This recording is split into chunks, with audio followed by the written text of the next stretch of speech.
Tá, então vamos lá. Na semana passada nós falamos sobre fé e teologia, né? Só fazendo um breve resumo do que a gente comentou aqui sobre fé e teologia, nós, nós vimos três revelações acerca de Deus, né? Nós vimos a revelação natural, que é a criação do próprio Deus. Nós vimos a revelação especial, que é a principal revelação dele, onde tudo que ele queria que nós soubéssemos acerca dele está ali, né? Naqueles 66 livros que nós chamamos de Bíblia Sagrada, ou Sagradas Letras, Sagradas Escrituras. E nós vimos também a revelação da consciência, que o homem tem no seu coração a consciência da existência de um princípio de moralidade absoluto, né? Que vem nada mais nada menos de Deus, né? E aí nós vimos também o conceito de fé na ideia à luz da Bíblia Sagrada, entendendo que a palavra fé ela é trazida do latim fide, que foi traduzida por São Jerônimo como fide, do grego pistes, que é crer. Ele não traduziu como credere, né? Ele traduziu como fide. Ele poderia muito bem ter traduzido como credere, que é a palavra latina para pistes, ou para crer. Mas ele traduziu como fide. Por quê? Porque a ideia da palavra fide vai se comungar, né? Vai compactuar com a ideia de fé do Antigo Testamento, que é a palavra emunar, que traz a ideia de verdade, né? Ou seja, qual é essa ideia da palavra emunar como verdade? É uma confiança inabalável na palavra de Deus, porque a palavra de Deus é a verdade. Aquilo que os profetas proferiam no Antigo Testamento é a palavra de Deus. E a palavra de Deus, João vai falar sobre o quê? Que quem é a palavra de Deus? O próprio Cristo. Ou seja, os profetas falavam acerca de quem? Paulo vai dizer acerca de Cristo. É isso que ele vai falar. E quando nós vamos para o Novo Testamento, a palavra derivada dessa palavra emunar, que é verdade, né? Que significa verdade no Antigo Testamento, por conhecer a palavra de Deus, e o que Deus promete é verdade, ele faz cumprir. No Novo Testamento tem a palavra amém, que também significa verdade. E aí a gente vai ver que interessante que João vai chamar Jesus Cristo de o amém lá em Apocalipse. Ou seja, é a verdade encarnada, a promessa cumprida. Então, fé é uma relação direta em entender que aquele rei prometido, o Salvador prometido lá no Antigo Testamento, foi se cumprido no Novo. E isso aconteceu para que a nossa situação fosse invertida, né? E fazendo esse apanhado, a gente vai entrar aqui direto agora no nosso tema de hoje, que é o Evangelho. Alguém quer fazer algum comentário sobre a nossa aula passada? Concordam com isso ou tem alguma ideia diferente? Tiago e depois aí o Galdino? Não, eu concordo. Até fazendo o adendo, né? Se lembra que a gente também tem a palavra verdade aletheia, né? Isso. Que a palavra aletheia seria aqui a verdade que os gregos acreditavam, né? Que é a verdade que realmente é vista, né? E a gente vê que Cristo se revelou também como uma verdade vista, né? Porque Deus se manifestou em carne, né? Então, só para fazer um complemento mesmo. Mas é isso aí. Quando falam assim, amém, amém, né? Na verdade, ele está aperfeiçoando o que já era verdade, né? Mas ele está se revelando. A ideia do amém, amém, se a gente voltar no Antigo Testamento, qual eram as palavras que antecediam, né, a fala do profeta? Assim diz o Senhor. A gente olha para o Novo Testamento, a gente vê amém, amém, em verdade, em verdade. Então, são essa mesma relação. Assim diz o Senhor. E aí vinha a palavra de Deus. Amém, amém. É uma relação muito interessante, né? Quando a gente olha para a Bíblia e vê esses conectivos, vê toda essa harmonia, né? Por isso que a gente fala que um dos princípios internos de evidência da Bíblia é a unicidade temática que ela possui, né? A gente olha escrito em época diferente, período diferente, e vê esses conectivos, né? E aí, Galdino? André Galdino? E aí, meus queridos? De fato, temos que concordar, né, com o que foi apresentado. E o mais significativo, né, de tudo que se falou sobre fé na oportunidade passada, e hoje brevemente o resumo, é que a Bíblia Sagrada ela consegue fortemente, né, resgatar a nossa percepção, né, para tirar ela da palavra fé apenas como algo ideário, algo fictício, e traduzir ele como algo prático, como algo que, em certos aspectos, né, ele se torna até palpável, que são as nossas obras, né? Então, fé, fidelidade, comportamento, ele acaba, a Bíblia, fazendo essa puxada e dizer assim, olha, você disse que tem fé, mas você não vive coerentemente com essa fé, então isso não é fé, isso é qualquer coisa, né? Então, era algo que eu queria pontuar que, pelo menos para mim, consigo perceber que a Bíblia fica puxando a gente para isso, né? De não deixar só no campo do ideário, mas de materializar, né? De fato, por intermédio das nossas obras, né? Glorifica o nome de Cristo. Esse ponto que tu trouxe aí, Gino, é a ideia do que vai ser definido na teologia como as virtudes de um verdadeiro cristão. Né? Paulo vai falar aos Coríntios sobre a virtude do verdadeiro cristão. Né? Vai falar sobre a fé, a esperança e o amor, né? Lá em 1 Coríntios 13. Né? De todos, o maior é o amor. E aí ele vai falar ainda lá em Efésios que as boas obras foram preparadas para os eleitos de Deus antes da fundação do mundo. Né? E aí ele anteriormente vai falar que é por meio da fé um dom de Deus que é dado a nós para que nós possamos crer e entender a obra de Cristo.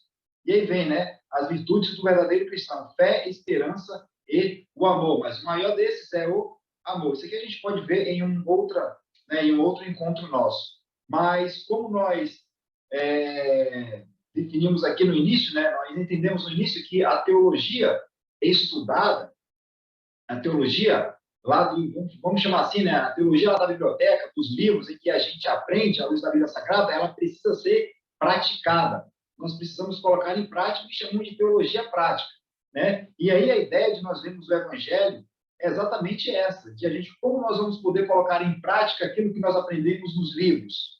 Porque não adianta a teologia ficar só no papel, porque a ideia é ir de pregar o evangelho a toda criatura, né? A ideia desse id aqui é onde você estiver, pregar o evangelho, né? E Jesus disse, olha, pregai e ensinai tudo o que eu vos tenho ensinado.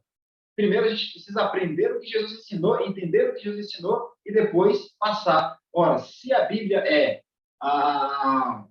se a mensagem central da Bíblia é a obra de Deus por meio de Cristo, então nós precisamos entender o evangelho. E aí eu pergunto, para quem quiser começar aí, pode ser o Galdino, pode ser o Tiago aí também, como vocês entendem o significado de evangelho?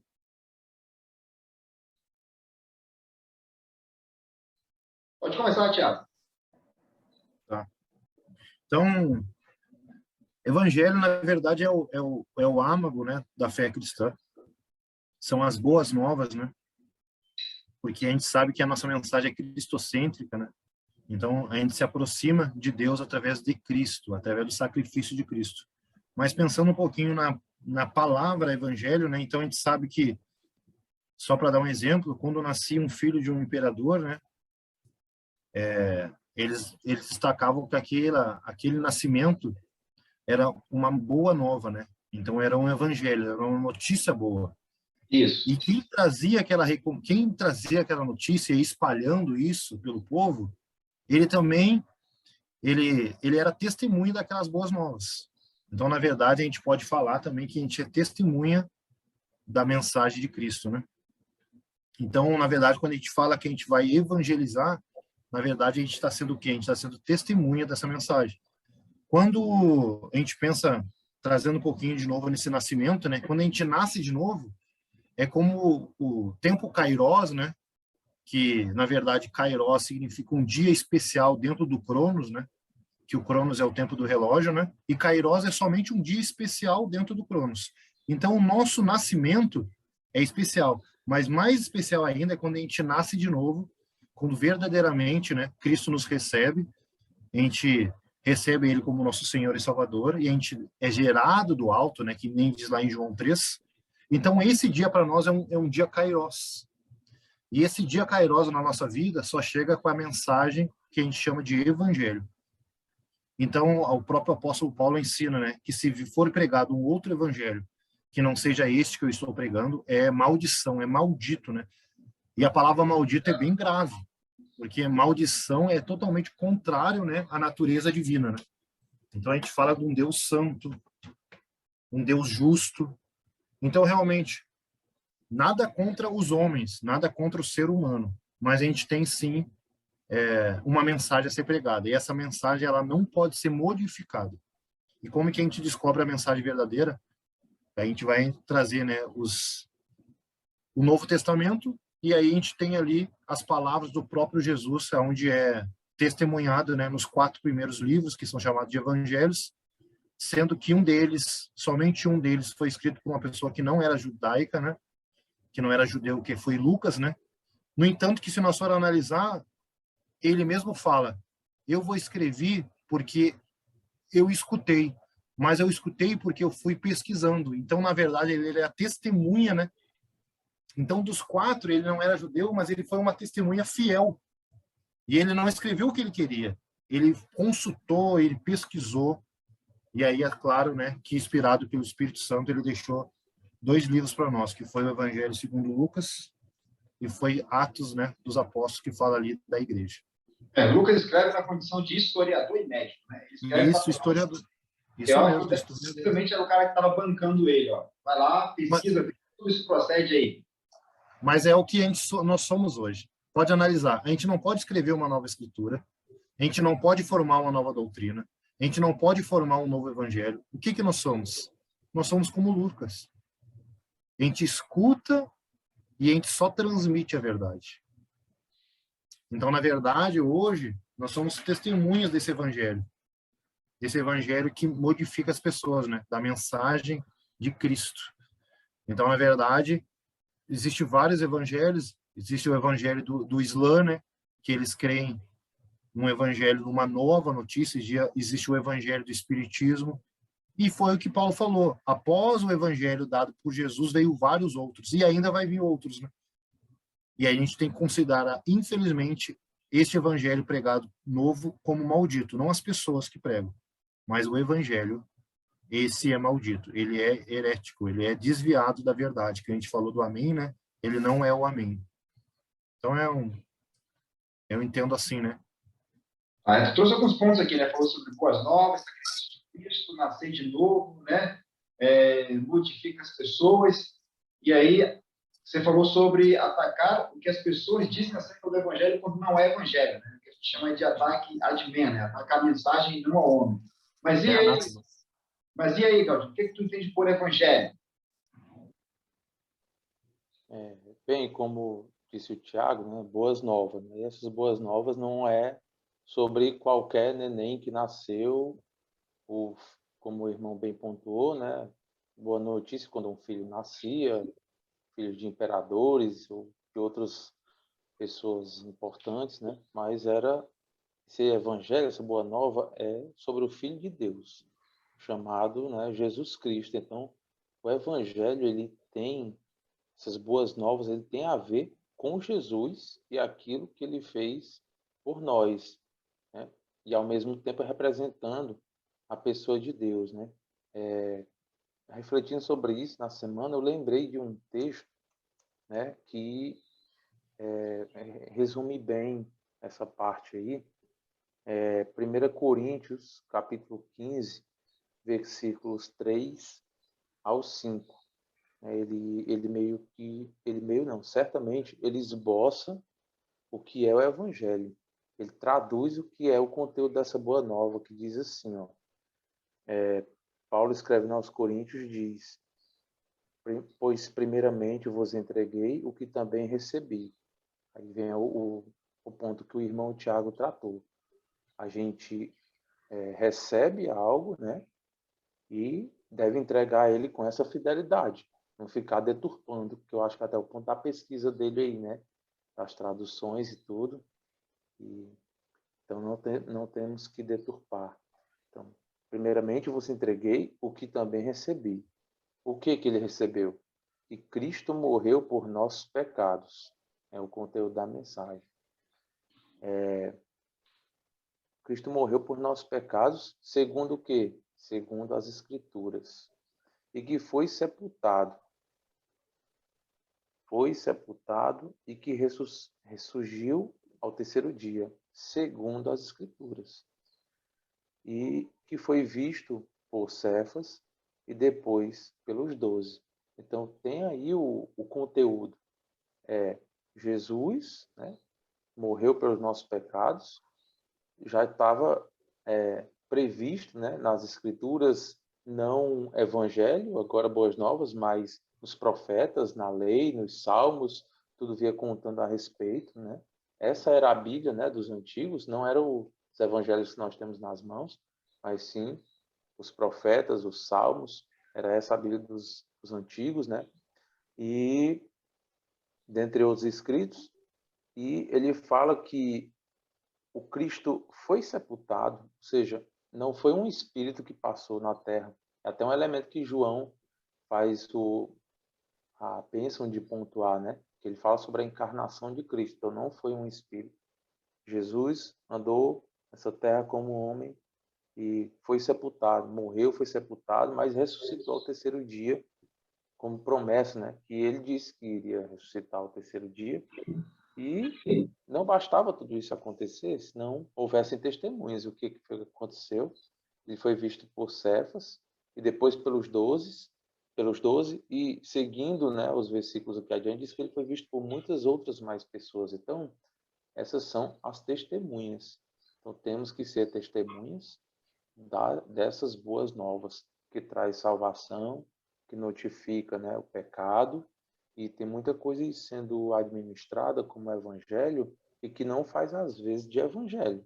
Não notifica pecado de ninguém, também não dá esperança para ninguém, e certamente serão pontos que, mesmo que queiramos evitar, mas não tem como, para o tanto de coisa que tem passado pelos nossos ouvidos e perante os nossos olhos, se dizendo por evangelho, né? Então, esse é o conteúdo do evangelho.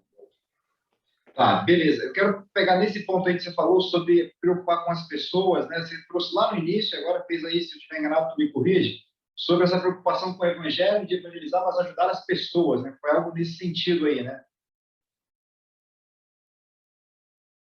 Foi? Comigo aí? Como é? A ideia que trouxe, tu falou lá no início sobre preocupar-se com o evangelho, mas preocupar-se com as pessoas. Aí tu trouxe aí nessa parte final da tua fala, se eu não estiver equivocado, sobre falar do evangelho para as pessoas, mas entender que as pessoas precisam de ajuda, né? De outro tipo de ajuda, digamos ajuda física, né? Mais ou menos nesse sentido. Olha, esse aspecto da ajuda física, né, já vai, como você estava comentando antes, existem algumas virtudes que são inerentes ao cristão, né? E isso é transmitido pelo Espírito Santo, pelo fruto, né, do Espírito de Deus, que não tem como dissociar, né, a figura do cristão dessas virtudes. Então, certamente, juntamente com o Evangelho, algumas outras formas de demonstrar isso irão acontecer, né?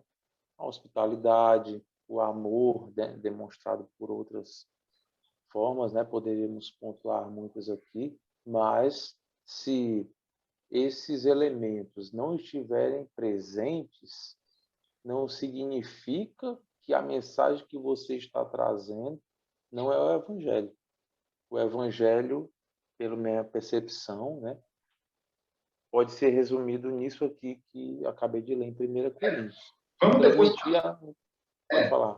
Vamos partir depois para a teologia prática. Vamos entender aqui o que é o evangelho, né? Dentro da teologia, vamos falar assim, uma teologia da biblioteca, né? Vamos batizar assim, a gente está nos livros, né? Para poder entender, à luz da Bíblia, o que é o evangelho, e depois a gente parte para uma teologia prática, que vai manifestar ali as obras. Vocês dois falaram, né, o significado, né, que são boas novas. E aí o ponto é, boas novas para quem? Né? Eu posso responder, olha, boas novas para o homem, porque o homem estava no caminho da condenação. Né? Então, essa é a boa notícia, que ele será, já falou, salvo. E aí, agora eu vou lançar uma pergunta para vocês, o seguinte, qual é a relação que vai ter, né, do evangelho com a doutrina da justificação?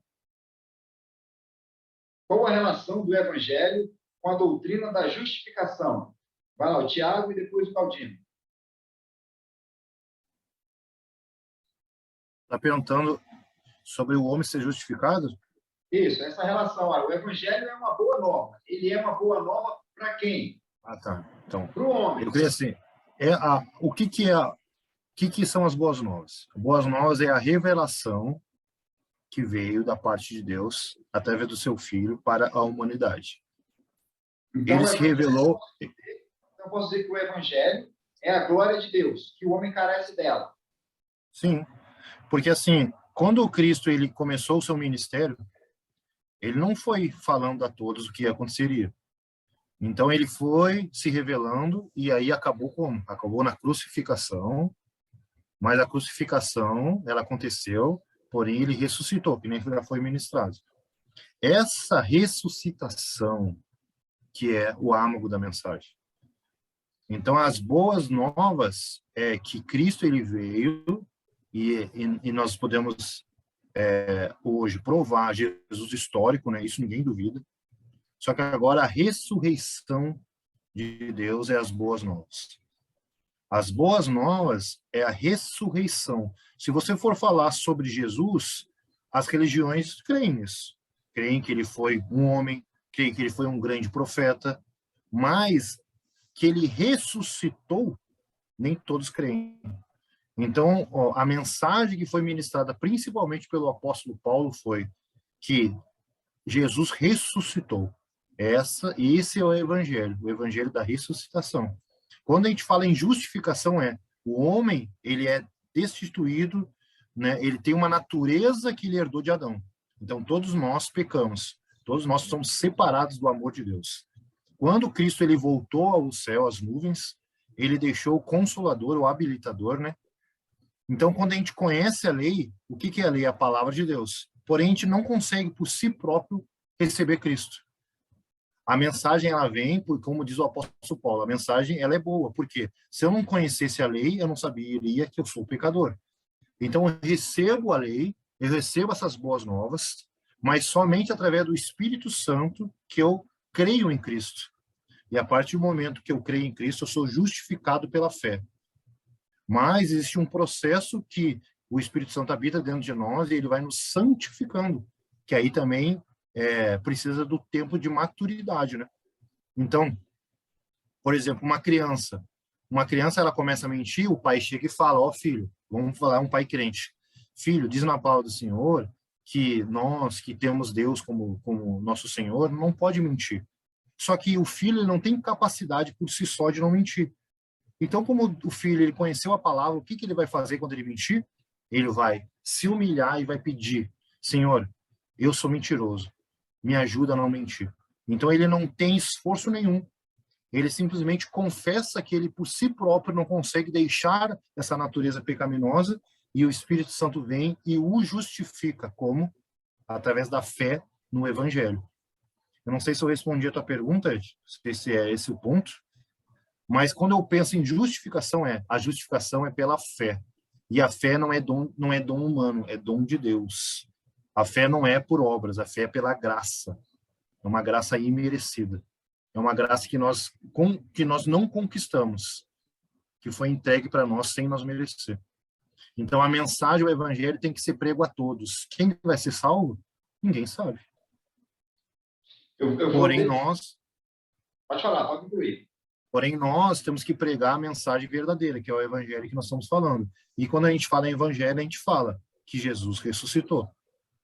Se não tiver a ressuscitação de Jesus, que ele tem um corpo glorificado, que ele voltou ao Pai, nós não temos o verdadeiro evangelho.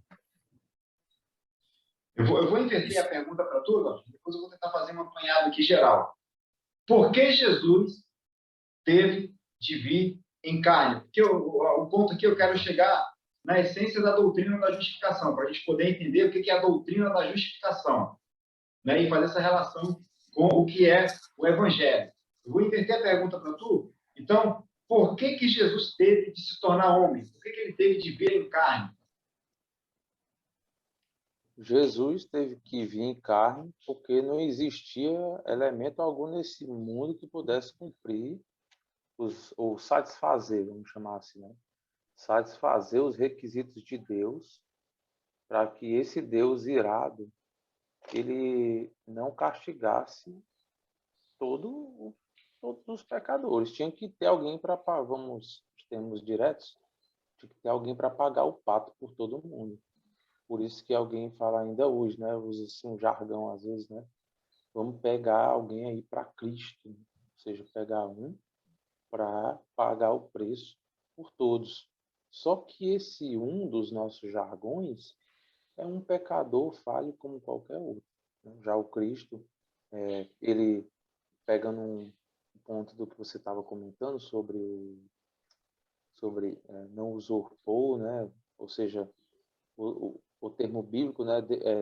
Cristo se desgarrou, né? Da sua glória para se tornar como homem e assim poder unir em seu ser, né? A pessoa, a divindade e também a humanidade, assim satisfazer essa circunstância que não existiria outro, um homem perfeito para satisfazer, né, toda a justiça de Deus. E quando falava em 1 Coríntios 15, né, ali eu falava sobre o básico, né, dessas boas novas. Mas para aprofundar essas boas novas, nós temos Romanos, né? Romanos, ele traz um apanhado, um esclarecimento, né, sobre o que é o Evangelho e diversas de suas doutrinas básicas, dentre elas, né, a justificação.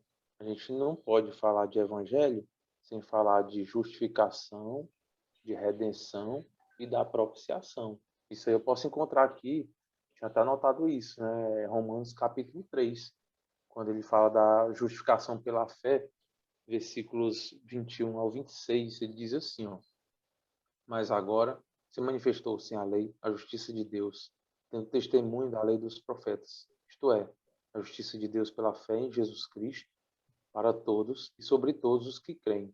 Não há distinção, pois todos pecaram e destituídos estão da glória de Deus. E são justificados gratuitamente pela sua graça, pela redenção que é em Cristo Jesus. Deus o propôs para propiciação pela fé no seu sangue, para demonstrar a sua justiça pela remissão dos pecados dantes cometidos sob a tolerância de Deus, para demonstração da sua justiça neste tempo presente, para que ele seja justo e justificador daquele que tem fé em Jesus. Então,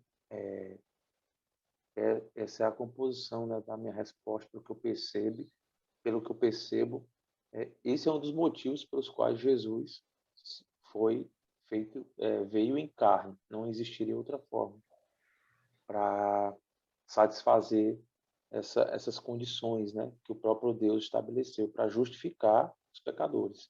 Ele dispensou a ira dele sobre o próprio Filho. É isso aí. Vamos tentar imaginar um tribunal. Esse termo justificação é um termo jurídico, né? É um termo jurídico. Vamos imaginar um tribunal, certo? Em que o criminoso é um cara chamado Adão. Beleza? Conhece esse cara? Adão? Adão é um criminoso. Ora, vejam só. Antes de Adão, já existia o mal? Sim ou não?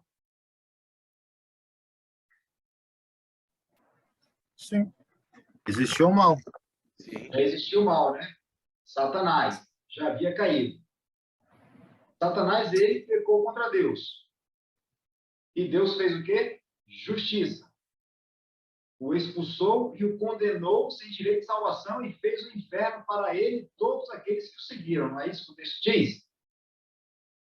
Isso mesmo. Existe. Só que quando Adão ele desobedece a Deus, e aí quando eu falo Adão, entendo Adão e Eva no sentido de humanidade, né? Porque eles eram os nossos representantes diante de Deus.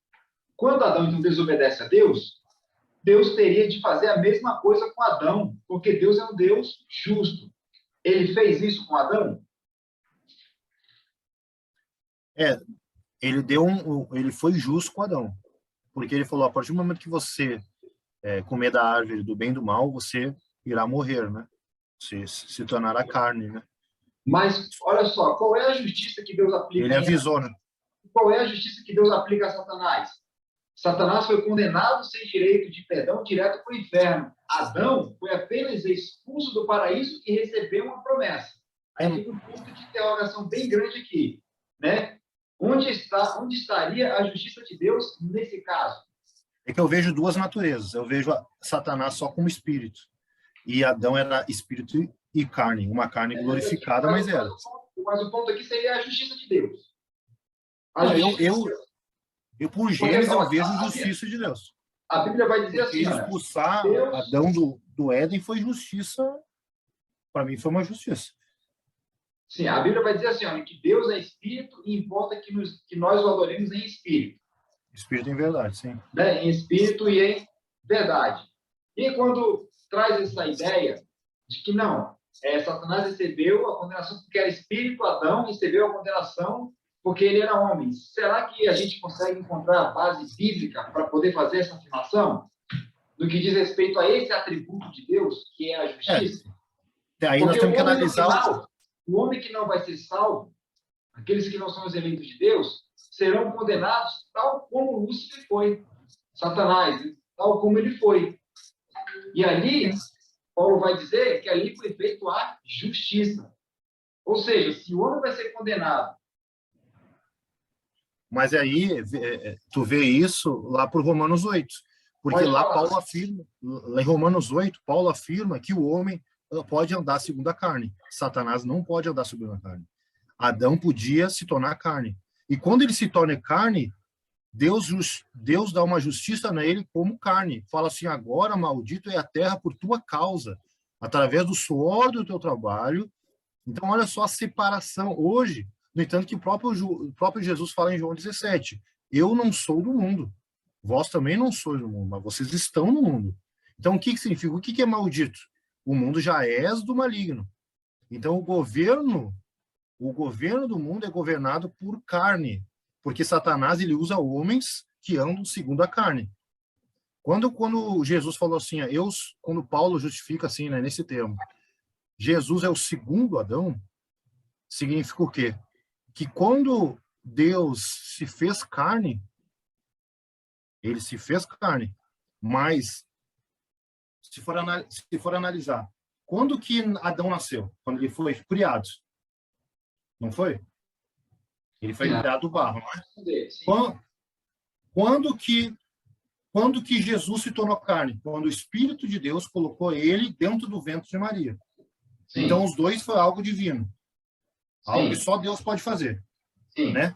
Porém, quando Jesus ele é gerado no ventre de Maria, isso já é o gerado do alto. Nós nascemos de Adão. Nós nascemos do ventre de uma mulher e de um homem. Então, a gente nasce de Adão. Porém, nós temos um novo nascimento, que é quando a gente é gerado do alto. Jesus foi gerado pelo Espírito Santo dentro do ventre. E nós somos gerados pelo Espírito Santo já grandes, quando nós cremos no Evangelho. Então, Jesus substituiu Adão. Em qual sentido? Porque Jesus, ele não substitui a nossa carne, porque ainda nós somos carne. Jesus, ele fez nos tornar espírito vivificante, que é o quê? Nós somos nascidos do Espírito, mas ainda nós temos uma natureza que é caída. Só que hoje a gente não anda pela natureza caída, hoje a gente anda pela natureza de vida. Que não aqui, ó. Olha aqui, ó, Romanos 8:1. Agora, então, não há condenação para os que estão em Cristo Jesus, que não andam segundo a carne, mas segundo o Espírito. Porque a lei do Espírito da vida em Cristo Jesus me libertou da lei do pecado e da morte. Então, nós continuamos sendo carne. O problema é, Jesus, ele era a palavra de Deus que se fez carne, era o verbo da vida, então ele era Deus perfeito e homem perfeito. Adão, ele só foi homem perfeito. Adão foi um homem perfeito no sentido de Deus faz só coisas perfeitas. Deus falou que Adão, se ele só se tornaria separado dele se ele transgredisse uma lei que ele deu, que era comer do fruto do conhecimento do bem e do mal. Então, nós podemos falar assim, que quando Deus fez o homem do barro, ele fez um homem perfeito, de natureza perfeita. Adão, antes de cair, não tinha pecado. Então, ele era um homem perfeito.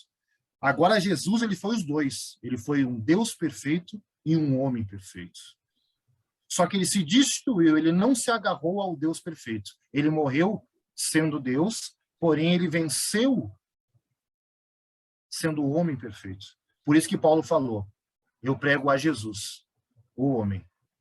Então, a vitória dele foi como homem perfeito, porque ele se destruiu dessa divindade. Porque se ele quisesse vencer como Deus, ele não precisava nem ter força.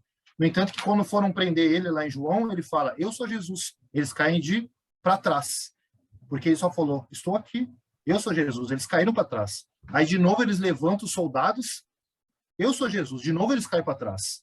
Então, ali, Deus, ele se entregou por um propósito.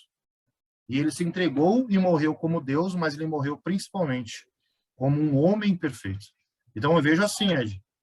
Claro que, assim, quando eu estou falando assim, né, me justificando, eu estou falando mais em termos, né, que a gente está aprendendo, né? Não muito em termos acadêmicos, tá bom? Então, no decorrer das aulas, de repente, eu começo a falar mais de uma forma acadêmica. Eu falo de uma forma contextual, né, que eu entendo, entendeu? E eu vou ligando as coisas. Se eu estiver errado, vocês podem pontuar, né? A ideia é trazer contraponto, tá? A ideia aqui não é ser um papo de compadre, não, que todo mundo vai concordar com todo mundo, entendeu? Eu entendo, veja ela assim, Adão era um homem perfeito, porque ele não tinha pecado.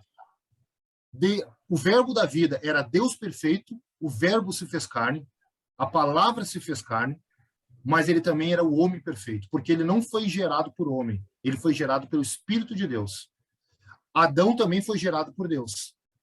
Só que nós não somos gerados pelo Espírito quando a gente nasce da barriga da nossa mulher, da nossa mãe. A gente é gerado do alto quando a gente crê para dentro de Cristo, e aí o Espírito de Deus vem e faz nós nascer de novo. E aí nós se tornamos o quê? Nascidos de novo, mas nós continuamos com uma natureza pecaminosa. Deixa eu tentar trazer um contraponto aqui, e depois o Galdino entra. Porque é o seguinte, primeiro vamos tentar definir. Quando tu fala perfeito, certo? Perfeito. Que não pode pecar. Só tinha uma alternativa dele pecar. Ele agradava a Deus, vamos falar assim. Ele era perfeito. Quando fala perfeito, aí eu vou definir aqui perfeito. Perfeito é aquilo que é imutável. Eu não falo no termo perfeito, então. Ele era um homem à semelhança de Deus. Deus, ele é perfeito. Né? Deus, ele é perfeito. Ou seja, não cabe em Deus nenhum tipo de mudança. A Bíblia vai dizer, nos 2 primeiros livros de Gênesis, 2 primeiros capítulos de Gênesis, acerca da criação, que quando Deus criou o céu e a terra, foi dando forma. Pois no primeiro dia isso era muito bom, muito bom, muito bom. Depois que ele cria tudo e forma o homem, né, que ele faz o homem com a própria mão, né, essa é a ideia, ele vai dizer que tudo era muito bom. Então, o que nós podemos falar acerca do homem, à luz da Bíblia, que ele era muito bom. É um trocar a palavra. Então, em vez de dizer homem perfeito, eu digo homem bom. Ele era um homem muito bom. Um homem sem a natureza caída, assim, entendeu? Ele era muito bom, ou seja, ele não tinha inclinação para a maldade, para o pecado. Esse é o isso mesmo. Ponto. Outra coisa, a palavra gerado, ela não pode dizer que o homem ele foi gerado. Né? O homem ele foi formado, é isso que a palavra diz, né? O homem foi formado por Deus. Em Gênesis, sim. É formado, porque a ideia da palavra gerado é trazer, é da mesma substância. Né? Gerado, por isso que o credo apostólico, olha, ele é gerado, não criado.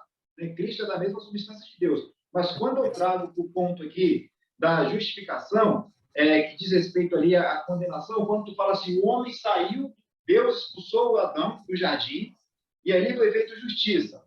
Se ali foi feita justiça, por que há uma nova condenação do homem ao inferno?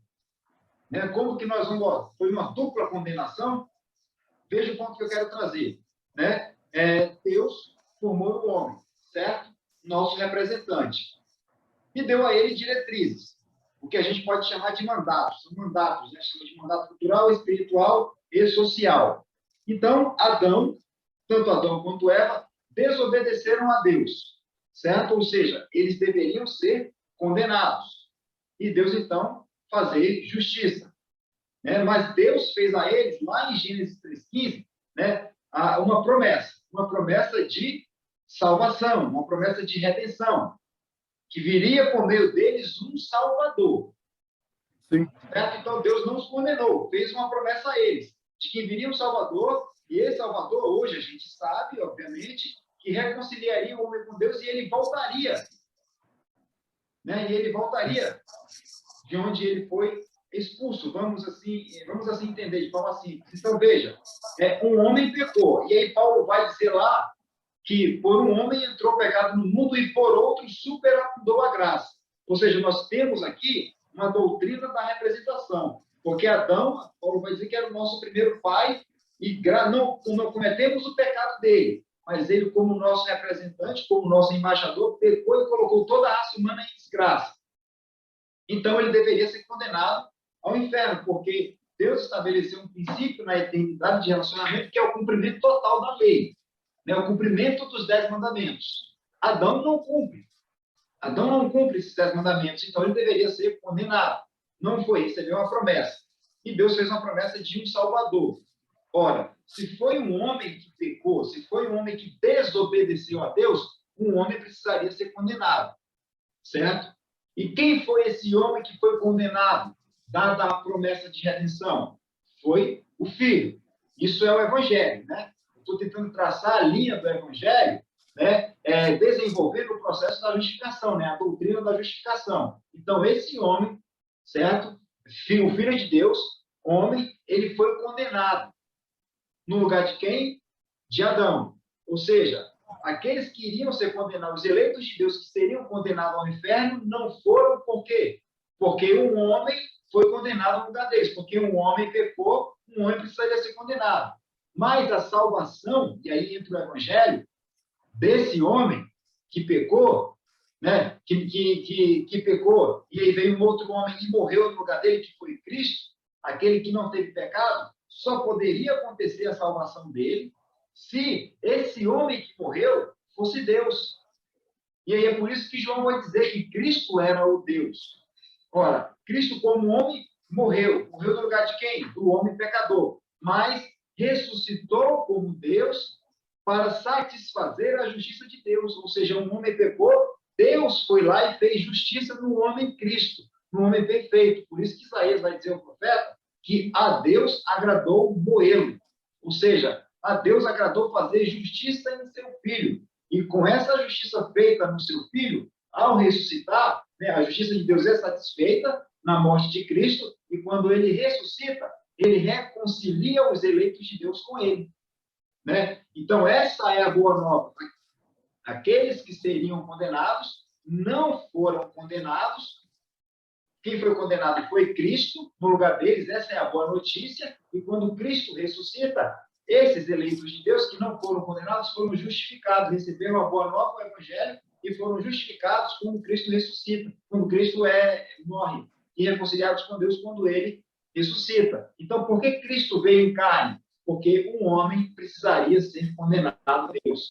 Por isso que quando ele está lá na cruz e diz, Deus meu, por que me desamparaste? Porque ali todos os pecados dos eleitos estavam sobre ele. E Deus não se relaciona com o pecador. E é por isso que João vai dizer lá nas suas cartas que ele é o nosso advogado.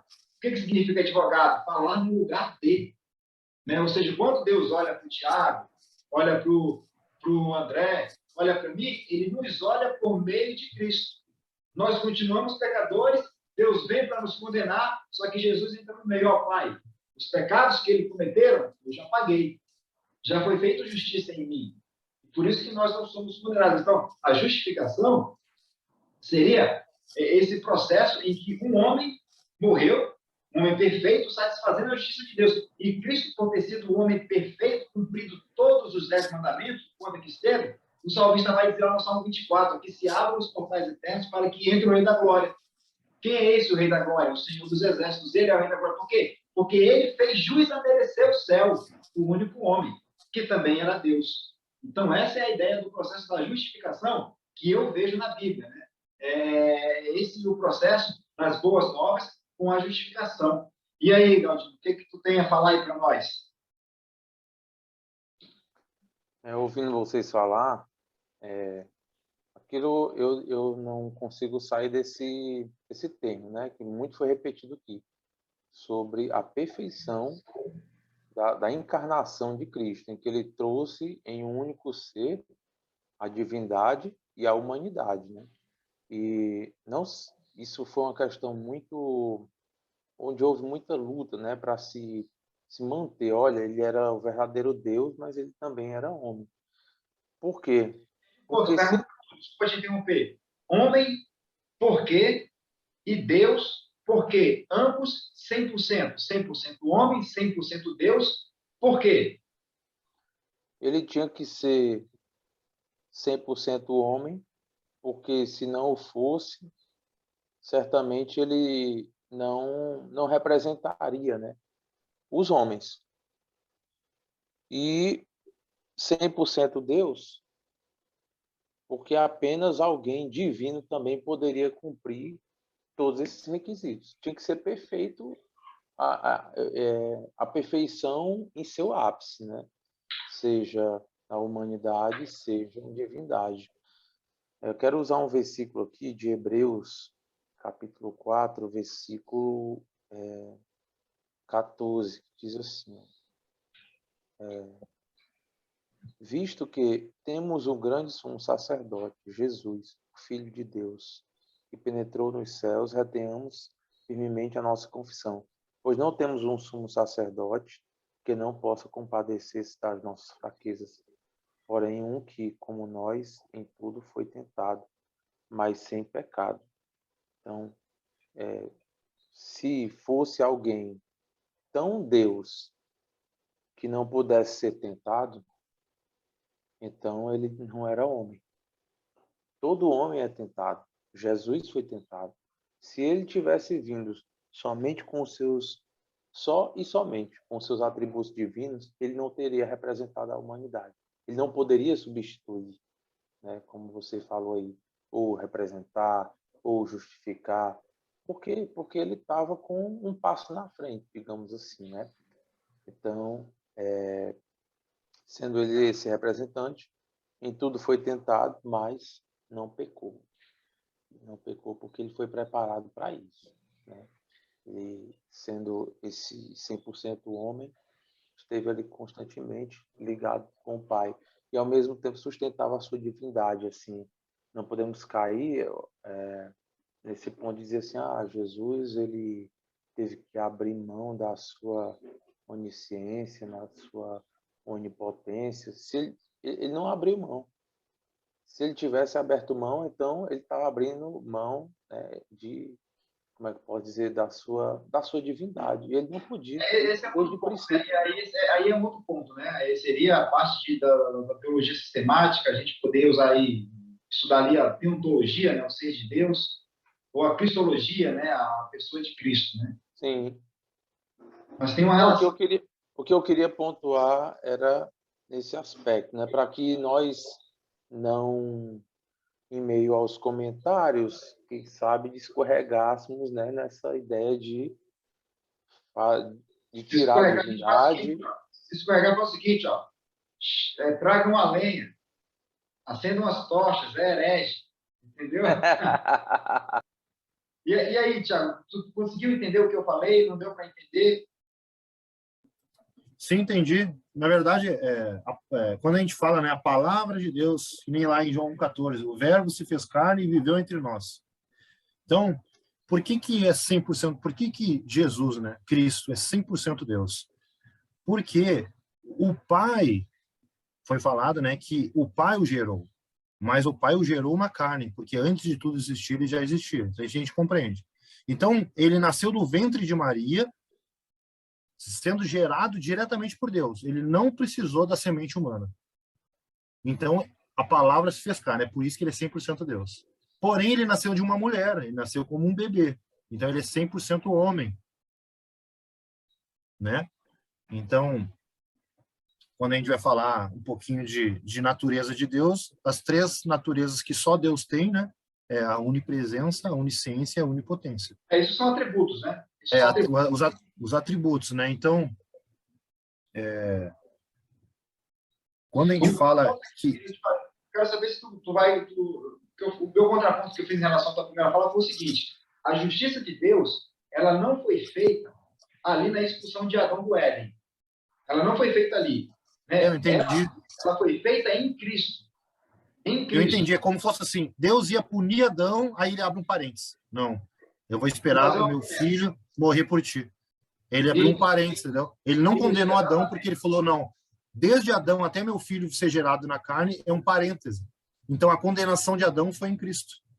Então, Isso. Cristo substituiu, foi o que tu falou. Então, Cristo substituiu. Então, Adão até Cristo é um parêntese. O que significa parêntese no português?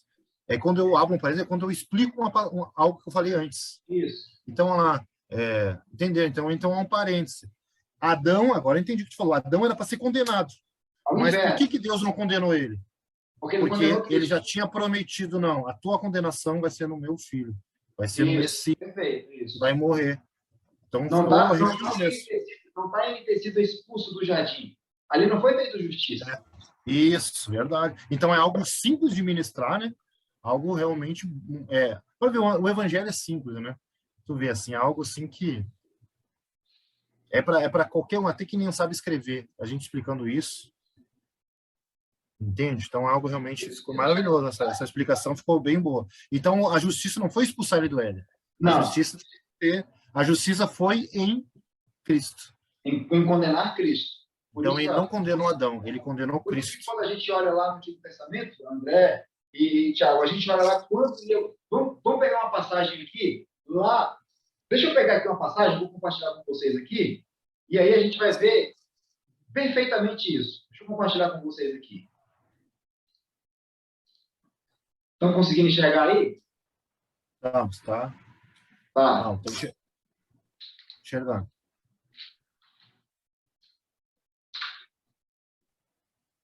Deixa eu ver aqui. Aqui, olha só. A partir do 12. Gênesis 15, a partir do 12. Vai dizer assim. Não, vamos voltar um pouquinho. Aqui, ó. Cadê? Vamos voltar aqui, ó. Deus anima Abraão, ele promete um filho. Deixa eu ver aqui a partir do 2, ó. Respondeu, vamos a partir do primeiro. Vamos lá, diz assim, ó. Depois destes acontecimentos, veio a palavra do Senhor a Abrão, numa visão, e disse: Não temas, Abrão, eu sou o teu escudo, e teu galardão será sobremodo grande. Respondeu Abrão: Senhor Deus, que me haverás de dar? Se continuo sem filho e herdeiro da minha casa é o Damasceno Eliezer, né, que não era filho. Disse mais Abrão: A mim não me concedeste descendência, e um servo nascido de minha casa será meu herdeiro. A isto respondeu logo o Senhor, dizendo: Não serás esse o teu herdeiro, mas aquele que será gerado de ti será o teu herdeiro. Falando de Isaac. Então, conduziu-o até fora e disse: Olha para os céus e conta as estrelas aqui. Deixa eu avançar um pouquinho aqui. Ele creu, aí foi imputado como justiça. Disse-lhes mais: Eu sou o Senhor que te tirei de Ur dos Caldeus para dar-te a herança da terra. Perguntou-lhe Abraão: Senhor Deus, como saberei disso? Ou seja, Deus fez uma promessa para Abraão, né? Fez uma promessa a ele, e ele diz assim: Senhor, tá, mas como é que eu sei que isso aí vai acontecer? E aí, vai dizer o seguinte: olha, Deus vai responder para ele o seguinte: toma uma novilha, uma cabra e um cordeiro, cada qual de 3 anos, uma rola e um pombinho. Ele, tomando todos esses animais, partiu-os pelo meio e lhes pôs em ordem as metades, uma defronte das outras, e não partiu as aves. Né? E o que isso significa? Para a gente poder interpretar esse texto de Gênesis aqui, a gente precisa preencher uma lacuna chamada a lacuna da cultura. Quando se fazia pacto no mundo antigo, né, se sacrificavam animais, certo? Partia-os ao meio, fazia como um corredor, e a passagem dos contratantes, né, das pessoas que estão entrando em um acordo, né, como se fosse a assinatura do contrato, era passar nesse corredor. E aí, se uma das partes não cumprisse o que foi falado, aconteceria com ele o que aconteceu com aqueles animais, pelo descumprimento do acordo. É como se eu fosse assinar um contrato, eu e vocês, um contrato, você assina uma parte, eu assino na outra parte, pronto. Tem as cláusulas do contrato, quem descumprir vai ser multado por isso. Né? Então, aqui a ideia é essa. E vejam só o que vai acontecer. Né? Então, ou seja, Deus vai entrar numa aliança, num acordo com Abraão, e Abraão pergunta: Deus, como é que vamos fazer isso? Tá, parte dos animais, não é assim que vocês fazem acordo aí? Parte dos animais, certo? Então, Abraão tinha que passar entre as partes, e Deus tinha que passar entre as partes, porque são as duas partes do acordo. Essa é a ideia. Né? Mas olha o que vai acontecer. O 12. Ao pôr do sol, caiu profundo sono sobre Abrão, e grande pavor, cerradas trevas o acometeram. Então, lhe foi dito: sabe, com certeza que a tua posteridade será peregrina em terra alheia, falando que ia acontecer lá no Egito, e será reduzida à escravidão, e será afligida por 400 anos. Mas também eu julgarei a gente a que tem de sujeitar-se, e depois sairão com grandes riquezas. E tu irás para os teus pais em paz. Vamos adiante aqui. Aqui, ó, 17. Esse aqui é o ponto principal dessa perícope. Ó. E sucedeu que, posto o sol, houve densas trevas, e eis que um fogareiro fumegante e uma tocha de fogo que passou entre aqueles pedaços. O que aconteceu com Abraão? Aqui no 12, ao pôr do sol, ele dormiu. Lá no 17, e sucedeu que, posto o sol, houve densas trevas, e eis que um fogareiro fumegante e uma tocha de fogo passou entre os pedaços. Ou seja, Abraão, que era para passar naquele pedaço junto com Deus, porque eles estavam entrando em um acordo, Abraão simplesmente dormiu. E aí passou ali um fogareiro, né, e uma tocha. Isso significa o quê? Eu vou sair aqui, tá? Isso significa o quê? Que Deus, aquela promessa que Deus fez para Adão, que ele lembrou lá em Noé, depois ele viu lembrando ao longo da história, lembrou aqui com Abraão também. Ou seja, Deus fez uma exigência. Olha, para eu cumprir a minha promessa, eu exijo que você cumpra toda a lei, que aí você vai merecer ser salvo. Só que Deus fez a promessa de redenção, sabendo que o homem já estava inclinado para a maldade, não poderia mais chegar a Deus, fez o que com Abraão? Abraão, dorme aí, porque tu não vai cumprir a lei. Deixa que eu vou cumprir a lei junto com o meu filho. Então passaram-se os dois ali, o pai e o filho. Ali era Deus assinando um contrato, garantindo que Cristo ia morrer na cruz quando ele já havia prometido na eternidade. Cristo, homem, que cumprindo, que ao cumprir toda a lei, satisfaz a justiça de Deus. E veja o que acontece em todo o Antigo Testamento quando há o sacrifício de cordeiros. Né? O próprio Abraão, quando Deus pede Isaac é levado para ser... Deus pede Isaac, Abraão vai lá levar para sacrificar, Abraão leva, amarra Isaac já, quando desceu o cutelo Isaac, Deus, ó, para. E o que acontece? Aparece um cordeiro. E aquilo acontece o quê? Uma substituição. Tira o homem de lá pecador e coloca-se um cordeiro já apontando para o que aconteceria lá na cruz. E o cordeiro, então, é sacrificado. Quem providenciou o cordeiro para substituir o homem? Deus, o próprio Deus. Isso é a justificação no Antigo Testamento que prefigurava o que aconteceria no Novo. Né? Então, veja que Deus assina um contrato com o próprio Filho, com o próprio Cristo, já garantindo que toda a história da redenção iria acontecer e a justiça de Deus ia ser satisfeita em Cristo e, portanto, ao ser satisfeita essa justiça, viria a nós a boa nova, que é o quê? O Evangelho, a nossa reconciliação com Deus. Eu não sei se eu consegui ser claro. E aí, deu para pegar? Concorda comigo? Discorda de mim? Manda aí. Acabou minha água. Acabou a água. Não, concluiu muito bem. Se tu não tivesse concluído bem, eu já ia dizer assim, o que tudo isso aí tem a ver com o Evangelho, mano? A gente parou para falar sobre o Evangelho, né? A gente está fazendo ali o Evangelho na biblioteca, entendendo, para depois poder passar. Se toda essa menção não chegasse ao ponto de elucidação do significado das boas novas, né, como que ela traduziria as boas novas, mas na linguagem, né, do Antigo Testamento, então não seria aplicável, né? Então, muito boa, né, a explanação. E aí, Thiago, deu para entender? É isso mesmo? Eu estou equivocado? Sim, é isso mesmo. Muito boa explicação. É algo que a gente tem que entender que Jesus é o Cordeiro de Deus, né? Então a gente tem que, na verdade, o Evangelho, que nem eu falei antes, é o sacrifício que ele se sacrificou no nosso lugar, porque a gente não podia se justificar. Então não tem o que o homem faça para se tornar justo, só crendo em Cristo, né? Então essa explicação que tu trouxe foi explicando desde Gênesis, né? E se a gente continuar lendo a Bíblia, ela vai continuar falando assim, continuar ensinando, tipificando Cristo. E o evangelho verdadeiro é esse. O evangelho, assim, para concluir, né, é aquele que é pregado em qualquer lugar. Se nós estivéssemos agora na Ucrânia agora, a gente pode pregar o evangelho. nós pregar num lugar agora que esteja totalmente paz.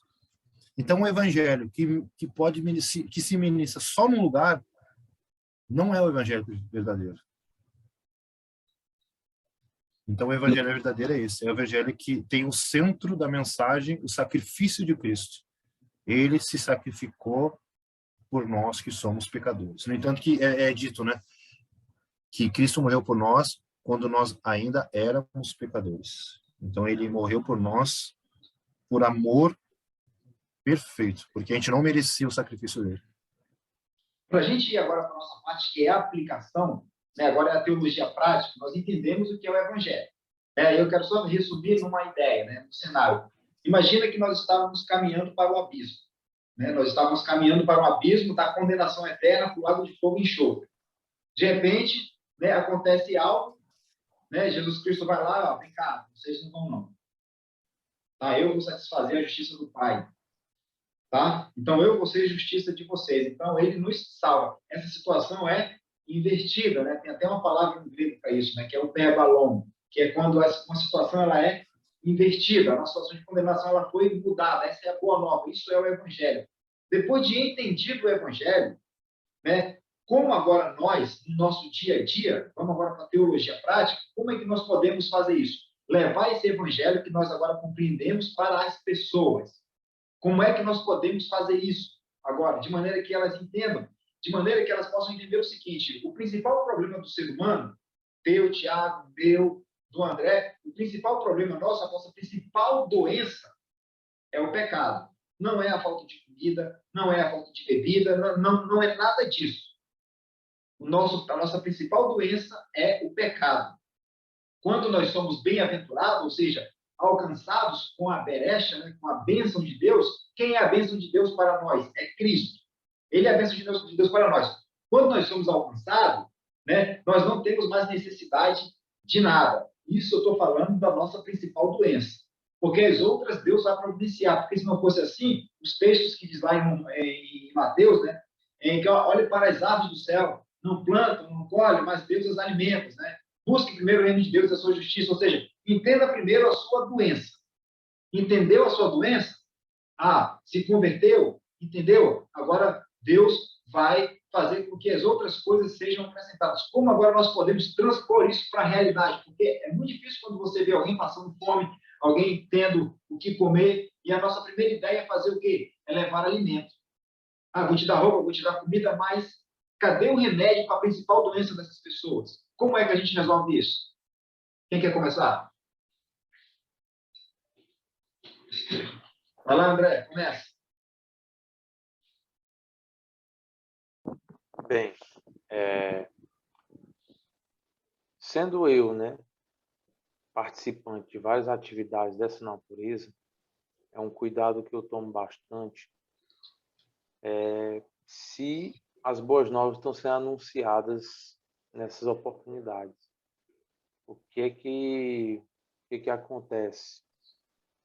Nesse afã de querer ajudar, alguns deixam o anúncio das boas novas de lado, ao ponto de chegar a concluir que as boas novas são aquelas atitudes que estão sendo realizadas. Então, chamar o evangelho de o alimento que eu estou dando, a companhia que eu estou fazendo, o apoio diverso que eu posso estar concedendo, isso de fato não é evangelho, isso de fato é alguma outra obra qualquer e que qualquer caridade. fazer. Caridade, né? Então, a única ressalva que... Isso é uma consequência, né? Aquele que já entendeu que é consequência. Agora, eu também não vejo como salutar, né? Como bíblico, o camarada chegar só e levar as boas novas nos termos bíblicos, né, do Evangelho, e dispensar as pessoas como se, eu vim aqui para resolver teu problema com o pecado, o resto está contigo. É aquela frase, né? Ela. É aquela frase, ninguém é salvo pelas obras, mas ninguém é salvo sem elas. Pois é. Então, pelo menos para mim, é muito difícil perceber o evangelho nessa instância de que só chega lá e notifica que o cara é pecador e que precisa de Cristo, pronto, o resto está com ele. Eu não consigo vivenciar isso ao máximo. E, na verdade, são extremos, né? Gente que não quer pregar o evangelho para poder se aproximar e fazer o bem, e gente que só quer pregar o evangelho, mas ele não contribui, ele não participa, ele não ajuda, ou financeiramente, ou com a roupa, ou com um alimento, ele está sempre negativo para esse lado. E qualquer coisa que se expresse dessa natureza, ele acha que está fazendo me fugiu aqui agora a palavra, né? Apenas uma ajuda financeira ou humanitária, né? Eu vejo que não é assim. Tiago, como a gente gerencia isso na nossa teologia prática? Entendendo Então, eu vejo. entendendo que as pessoas têm necessidades físicas, mas entendendo que a principal doença delas não é essa necessidade e nem doença física, é o pecado. Como a gente gerencia isso na nossa teologia prática? Então, eu vejo como, na prática, eu posso citar lá Lucas 15, na mensagem lá do filho pródigo. Por que eu vou citar lá a mensagem? Porque quando ele quer retornar ao pai, quando ele perde toda a sua herança, né, citando a parábola, ele fala assim: eu percebo que os servos do meu pai, eles têm, falando das minhas palavras agora, eles têm o que comer, eles têm o que beber, eles têm todo o direito como servo. Então direi ao meu pai: pequei contra o céu e contra o Senhor, deixa eu voltar como teu servo. Então a primeira coisa que tem que ser a base do evangelho: Deus não tem neto, né? Isso é uma...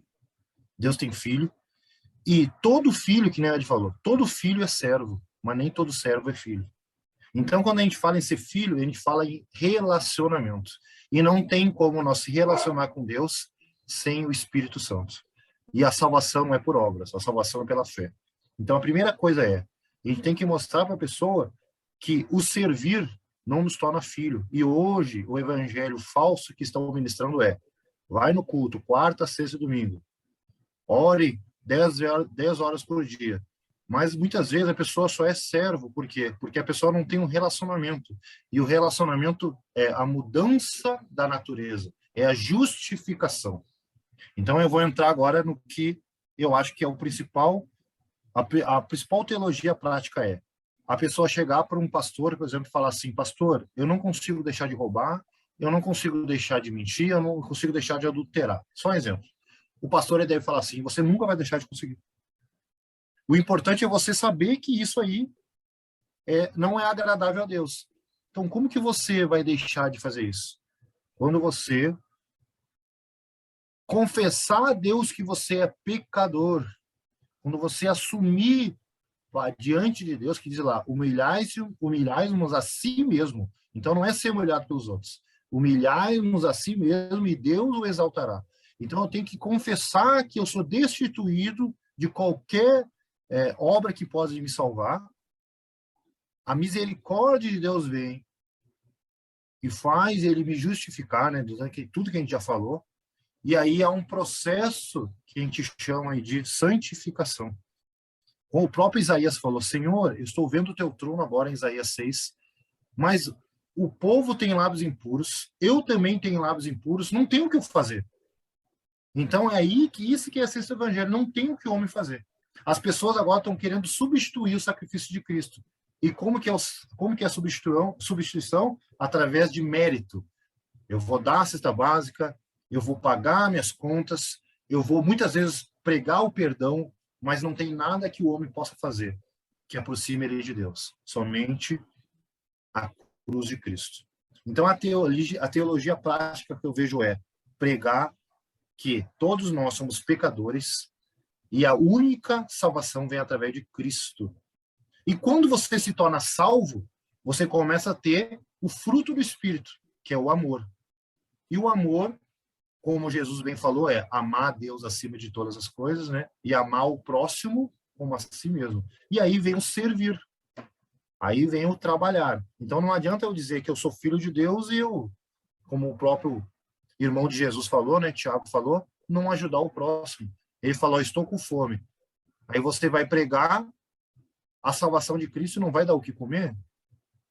Então, aí nós temos ali o espiritual e nós temos o natural. Mas não adianta começar com o natural e ficar só no natural. Depois que tu dá o que comer para ele, você tem que pregar a cruz. E aí, o que está acontecendo é isso. Está ficando só no natural. Está ficando só no alimento natural. E as pessoas não querem mais pregar a cruz, porque a cruz confronta o homem. E aí, quando você confronta o homem, você perde, muitas vezes, né, amigos, né? Primeiro você tem que ir lá, né, olha, encher a tua barriga. Come aí, agora vem cá. Tu vai entender qual é a tua principal doença. A Bíblia vai dizer assim, olha, suportai uns aos outros. Muita gente interpreta esse texto de forma bem equivocada, né?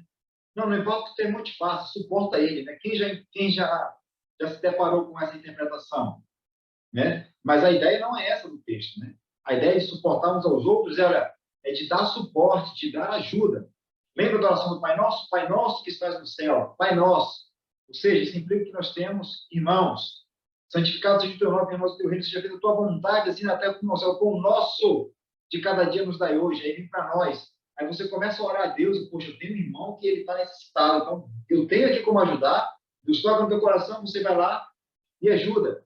Então, a nossa teologia prática, a nossa teologia, né, ela não pode ficar só nos livros, só na Bíblia, ela precisa ela precisa estar no dia a dia da comunidade. Ora, se eu vou pregar o evangelho e chego, eu quero pregar, que o Galdino tem esse ministério muito forte de ajudar as pessoas, né, de ir levar, ele precisa ir, mas ele precisa ter na cabeça dele que a principal doença daquelas pessoas não é a falta de casa, não é a falta de comida, não é a falta de roupa, é o pecado. Essa é a principal doença. Então, eu vou chegar lá para aquele cara que está lá sem comer, tem um dia, vou lá, vem cá, senta aí, vou comer junto contigo, beleza? Alimenta o cara, tá tudo bem? Como é que tá beleza? Agora eu vou te falar do evangelho, que é a tua principal doença. Entendeu? E a partir daí, o Espírito Santo é quem vai convencer o camarada e a mudança de vida, né, ou novidade de vida, como o texto diz, vai passar a fazer parte da vida dele. Então, eu entendo que a nossa teologia prática, ela deve ser no sentido de que, olha, eu entendo o evangelho e eu entendo a necessidade dessa pessoa, mas eu sei a principal doença dela. Então, deixa eu lá. Se é comida, vem cá, vou te dar um pouco de comida. Se é no casamento, o casamento ele está ali cheio de atrito, peraí. Tá? O problema de vocês não é porque você não entende ela, não é porque você não entende ele, não é porque vocês têm pensamentos diferentes, não é por isso, não. É porque o cabeça desse relacionamento não é Cristo, e aí precisa pregar o evangelho. Então, veja que em vários espectros da sociedade há diversas doenças, mas todas elas têm a raiz, que é o pecado. É a ausência do conhecimento de Deus. Porque se Cristo não é o cabeça do relacionamento, acabou.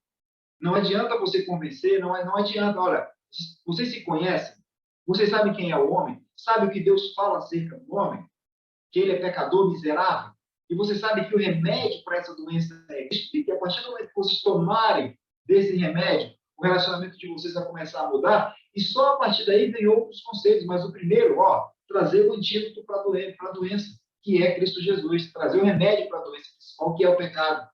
Né? Então, a nossa teologia prática, eu entendo que ela tem que partir daí. Você entender, olha, qual é o conflito que aqueles camaradas estão passando? É fome? Beleza. É o casal que está brigando? É o filho que não se está com o pai? Chama aqui, olha, conhece-te a ti mesmo como pecador e conheça a tua doença. E o problema é a ausência da medicação, que é Cristo. Eu só estou fazendo uma comparação aqui, tá bem básica para a gente poder entender. Então, eu entendo que a nossa teologia prática ela deve passar por isso aí. Tá? E para a gente fechar, alguém quer fazer um encerramento aí, fechar? Para a gente fechar aqui já, né? Faz um fechamento aí, André, e depois o Thiago faz e a gente encerra aqui o nosso encontro de hoje. Irmãos, graças a Deus, mais uma sexta-feira muito boa, né? Nossa conversa aqui teológica, amparado na Bíblia, amparado também em algumas experiências pessoais, como essa que citamos aqui por último, né? Você vai fazendo o bem, juntamente ali com a proclamação do Evangelho, mas você não pode esquecer da proclamação do Evangelho, porque senão aquilo ali vai virar só um entretenimento moral e daqui a pouco você está enganando a si mesmo e enganando aos outros. Está fazendo pessoas dependentes da sua ajuda, dependentes do seu tempo, dependentes de tudo e de todos, menos dependentes de Deus. Elas vão continuar dependentes desse monte de coisa. E ela só vai se perceber realmente dependente de Deus quando o Evangelho de Cristo, né, for anunciado e o Espírito Santo realmente as notificar, né, de suas mazelas e implantar a fé, né, a fé que conduz à salvação de verdade. Salvação não é um prato de comida, não é um encontro de terapia, não são reuniões de programas que têm substituído a mensagem do Evangelho. Não, de fato, a pessoa vai conseguir ter uma vida nova, ser uma nova criatura a partir dessas boas novas, né? Que nós tentamos, de alguma maneira, de vários aspectos, né, tentar elucidar, traduzir essas boas novas. E aí, Thiago? Então, quero finalizar, né, dizendo que hoje a gente falou sobre o Evangelho, que não há condenação para aqueles que estão em Cristo Jesus. Então, nós somos justificados, nós temos um mediador, o Messias, o nosso Senhor, ele morreu por nós. Então, nós temos um Evangelho perfeito a ser ministrado, né? Tanto primeiramente para nós, para os da nossa casa, e depois para todos aqueles que a gente poder chegar até eles, né? Ir para todo mundo, pregar o Evangelho a toda criatura. Então, realmente, muitos acham difícil ministrar. Mas quando a gente começa a entender que nós somos só testemunha, se torna um jugo leve, não fica pesado.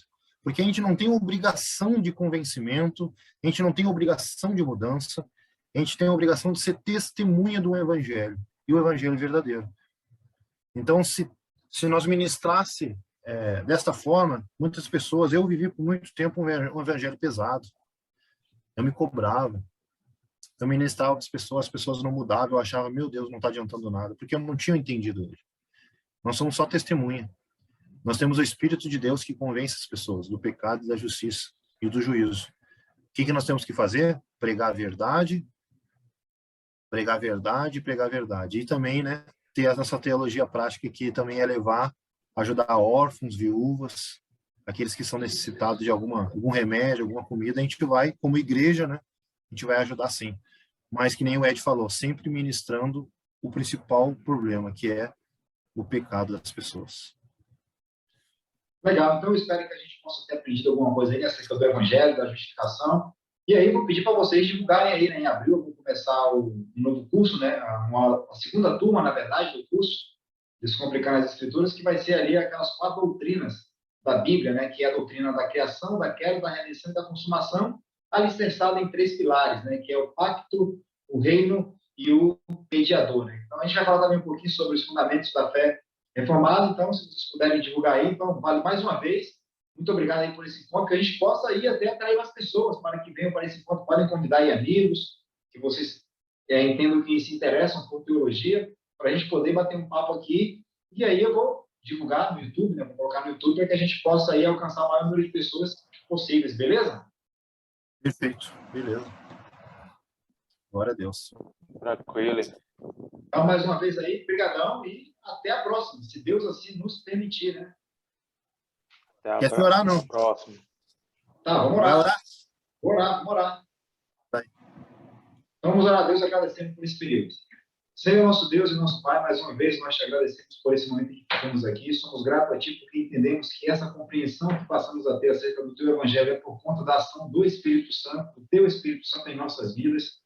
E nós somos gratos a Ti por isso. Te pedimos o Teu cuidado sobre a vida de cada um aqui presente e que esse cuidado seja estendido à parentela. Nós oramos pelo conflito mundial que está acontecendo agora entre a Ucrânia e a Rússia. Nós pedimos, Pai, a Tua misericórdia e a Tua bondade sobre aquele povo. É no nome de Jesus que, mais uma vez, nós te agradecemos por tudo, pela Tua bondade, Tua misericórdia e principalmente pelo nosso Senhor e Salvador Jesus Cristo na cruz. Por Ele te damos graça. Amém. Beleza, galera? Amém. Glória a Deus, Um abraço, irmãos. Um abração, e até a próxima.